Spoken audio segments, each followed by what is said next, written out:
Hello everyone, Joshua Myers here. And I'm Abe. I'm Jay. Josh too.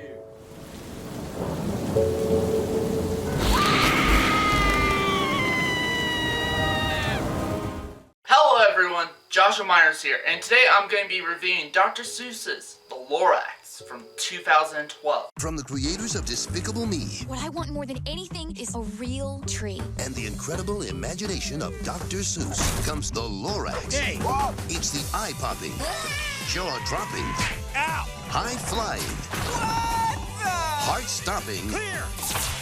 event of the year. Who invited the furry peanut? I'll go right up your nose! Whoa! You wouldn't hit a woman. That's a woman?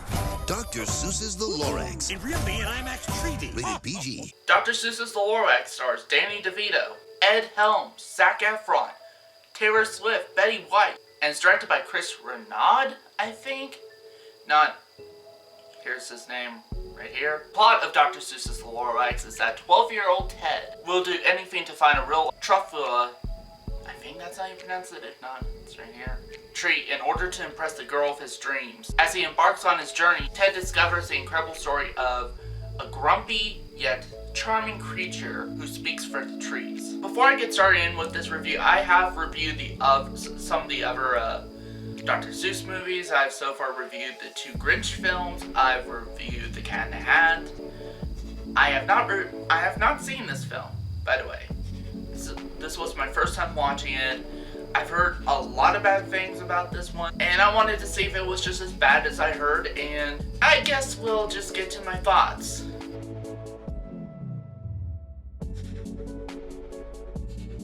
The first positive, it's honestly nothing much, and that's the fact that, honestly, I do think this was a better film than, let's say, the live-action Cat in the Hat film with Mike Myers. You know, if you were to ask me which one I would rather watch, you know, like, if you said I had to pick and sit down which one of those to watch, like, I was forced to watch one of these again, I would rather watch this again than the live-action Cat in the Hat movie. The other positive I have is, honestly, the animation is actually pretty good. I think, you know, with it being an animation I think it does lend to the world of Dr. Seuss a lot better than it did in live action. You know, it's bright and colorful. I think it's just the right amount of bright and colorful. It's not too desaturated or anything like the live action Grinch movie, but at the same time, it's not, you know, too oversaturated like the Cat in the Hat film was. I think it's a, you know, decently,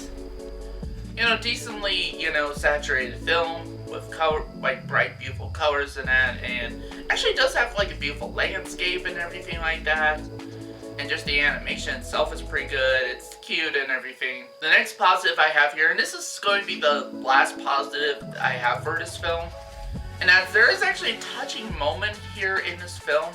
It's honestly new and different, and I guess I'll bring this scene up because it's not necessarily a spoiler scene or anything like that, and honestly most people have probably seen this movie by now, you know, so it's not really a spoiler scene. There's just a nice charming little moment where after the first tree got chopped down, you have the Lorax and some of the other woodland creatures kind of bring rocks together and everything, and I guess kind of almost in a sense make a funeral for the tree in that and mourn its loss. And honestly, it was kind of a really nice touching moment. It was something new and different, but yet still kind of kept the spirit of the original story of the Lorax. And that's it. Those are my only positives.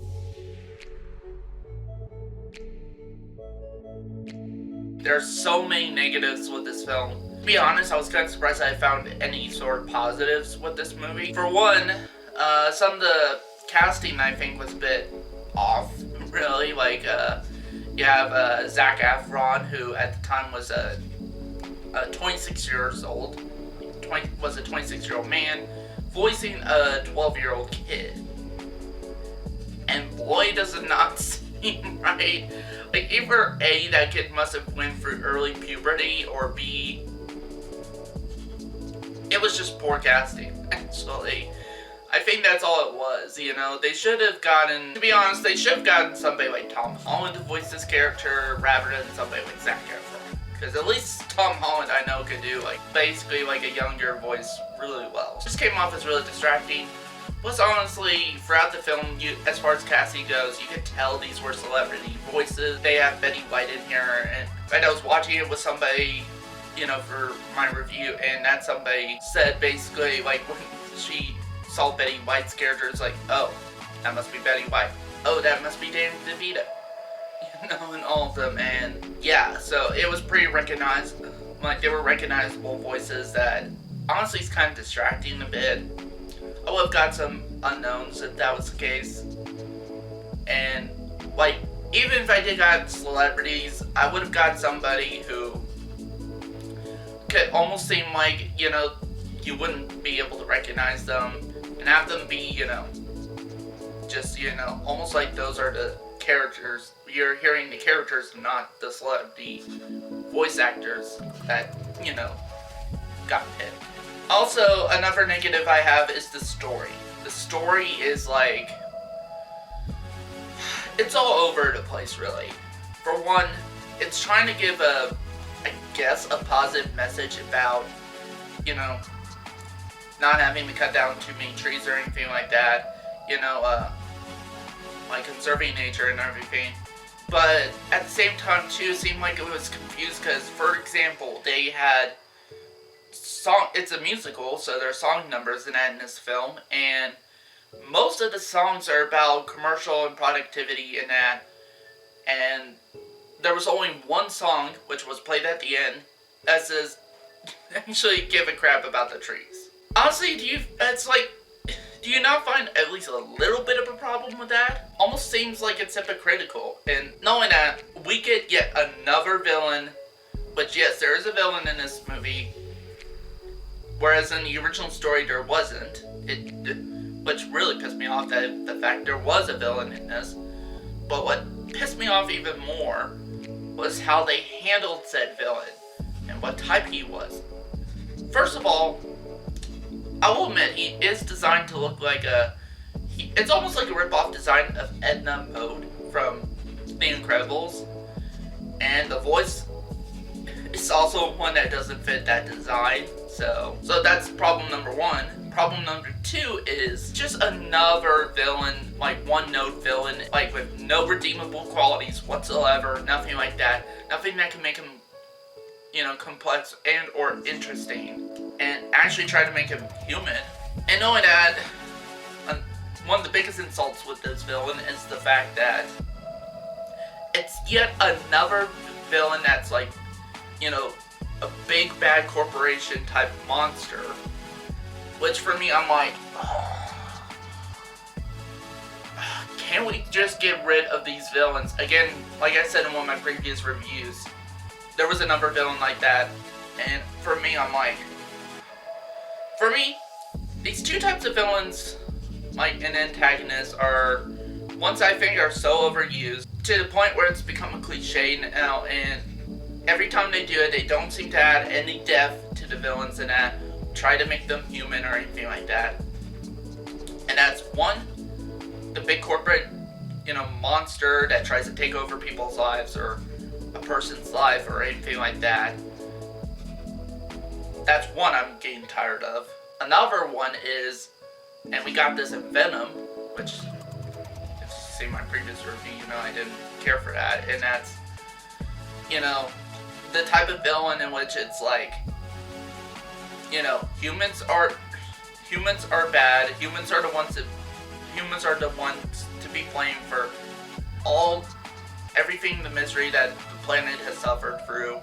Therefore, we should replace our species with something, either replace our species with something new, or basically evolve our species into something new by merging it with something else. I don't know.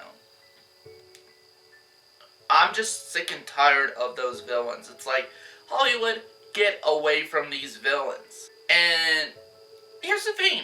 I don't mind if you do these villains every once in a while. First of all, as long as you give them depth, actual depth, to where they're interesting enough, and B, to the point where they seem human and seems like people that can actually exist. And also, as long as you don't do too much of these types of villains. Maybe every once in a while you can have these types of villains and that. I've seen way too many of these villains to the point where, again, it's practically become a cliche to put these types of villains in movies. Also, the main characters that you're supposed to follow, like Taylor Swift and Zac Efron's character, they're kind of the main characters. I say kind of because they, like, it mainly focuses at, like, the whole backstory of the Lorax and the Onceler and everything like that. It mainly focuses on that, and sometimes it'll cut back and forth briefly to the quote-unquote main characters. And not only that, they just don't really focus on them really at all. Like, I honestly don't know anything about these characters. Like, I don't know about their personalities, I don't know anything about their lives, I don't know anything about it to, like, basically anything that could get me to care about these characters. And I don't know anything about them. In fact, I kind of forgot their names, actually. Like, I only remember their names once I was checking out, you know, my notes and everything like that. Not only that, there's so many cliches in this movie, like, for example, and, like, there's different cliched character tropes, like, you got the embarrassing parent, which is pretty painful to watch. Also, you got the big corporate bad guy villain. You also got the yes men for this big corporate bad guy. You got the generic love interest for the main character. You also got a generic main protagonist. You also got the, you know, hip and rocking, you know, kind of supposedly badass old woman, which is the main character's grandmother, voiced by Betty White. Another thing that I really didn't like, so it doesn't choose to focus on our main characters, and I'm like, okay. Instead of focusing on the backstory between the Lorax and the Onceler. But here's the thing, I didn't like the idea of the fact that they were going to focus on the backstory for the Onceler a lot more. Because in the original story, you don't really get to see the Onceler in that, because he's meant to represent that this could happen to anybody. So you could kind of picture yourself, like, it happening to yourself, or when we do see the Onceler in this, it's like, I was already kind of pissed off about that. But I was like, okay, as long as, like, because for me, honestly, at the end of the day, you know, if you choose to show this type of character that was meant to be kind of kept in, you know, as a mystery, and that I'm like, okay, it is an hour and a half long movie. You know, there is stuff that's going to need to change from, you know, a book to a film. For me, fair enough. But at the very least, make this version of Onceler relatable and somebody who, you know, is a timeless character, somebody who you, like, could look back on years later and just not look back and see how ridiculous this said character was. And I should have not expected that from a Dr. Seuss movie, because instead of making him a timeless character in that, they practically made the Onceler a hipster. I'd say that's a bigger insult than showing the Onceler at all. That's a bigger insult. And it just seemed throughout this movie that the people who made this film didn't seem to understand the source material. The original story ended in an ambiguous way. I think that's how you pronounce it, I'm sorry. Basically it ends where the main character goes to Onceler and that, and after telling him the story about the trees and that, it ends at that part where he's like, unless someone like you cares a whole awful lot, nothing's going to get better. It's not. Ends on that note, and basically it's left up to the reader to determine what the main character is going to do, whether he's going to plant the seed or not. But in this one, instead, we get, you know, car chases and, you know, the main antagonist going after our main characters and that. We get Granny on a snowboard, and then we just get all of a sudden, like basically the main character tries to get the rest of the town on his side, and all of a sudden they're just already on his side. And again, like I said, they played only one song about the trees, and it's that at the end. And honestly, I will say, for the song, I was getting a lot of real Frozen vibes with the song Let It Go. The person I watched it with is like said honestly she thought of that at first, but like noticed that at first, but then really started to notice it was actually more like this really famous like songwriter, at least this really famous singer, at least famous amongst hippies, the hippie crowd, and it really seems similar to his type of music. Also, just saying, just the orchestration music is pretty forgettable. I don't remember a single beat from this movie as far as, you know, the music that was composed specifically for this film. So with that said, I'm going to give Dr. Seuss's The Lorax a 2 out of 5 stars. Now, I do think it's better than, let's say, the live-action Cat in the Hat movie. Just only slightly better. I don't know. This is definitely one of the worser Dr. Seuss movies. Like, I would rather watch, like, the live-action Grinch film over this one. I would rather watch the Illumination Pictures Grinch movie over this one. Yeah, it's definitely not good at all. There's a lot of things in this I would have changed a lot and made it more faithful to the original source material. I mean, there are some positives with this film. Like I said, I think it does have really nice animation, a lot better than live action. And of course, there is just one really nice touching moment in this movie that's new and different, but still keeps the style and feel of the original story. But other than that, this is not a good film. To be honest, if you wanted your kids to watch this, I'd say don't. If you want to, just go ahead, But for me, if I had kids, I wouldn't show them this movie at all. In fact, I would probably, like, there's an original animated version of Lorax, which probably would be a lot better. I haven't seen it. I've only seen the original anime Grinch special. So, I'll probably watch that at some point, but I probably would rather, like, more than likely show my kid, like, if I have kids, I would more than likely show them the original animated one instead of this, like, piece of crap film. So that's it for this review. Thank you guys for watching, and I speak for the trees.